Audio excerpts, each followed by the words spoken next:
The Russia-Ukraine conflict is far from over. It's well into its third year and hostilities are only rising. In the latest, Russia has claimed that its forces have claimed full control of a town in eastern Ukraine as Moscow's forces advance on the strategically important city of Pokrovsk, which is a logistical hub, and seek to pierce the Ukrainian defensive front lines. Russian forces, which control about a fifth of Ukraine since invading in February 2022, are advancing in eastern Ukraine in an attempt to take the whole of Donbass, which is about half the size of the US state of Ohio.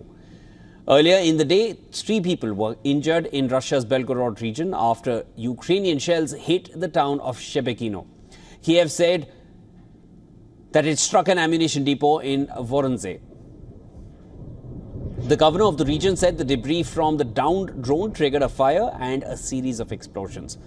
On the other hand, 2 people were killed as Russia carried out a fresh airstrike on the Sumy Oblast area of eastern Ukraine. Also, Kyiv said Moscow launched 67 drones in an overnight attack. Debris from a downed Russian drone was found next to Ukraine's parliament building. As tensions persist on the battlefield, Italian Prime Minister Giorgia Meloni said that countries like India and China can play a role in ending the Ukrainian conflict with Russia.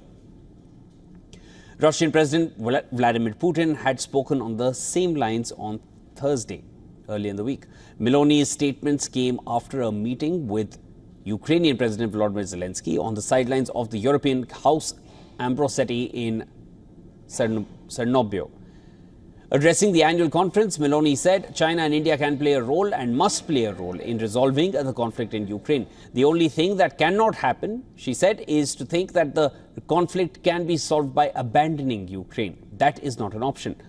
Now, reports suggest India's National Security Advisor Ajit Doval is soon to travel to Russia to discuss peace efforts.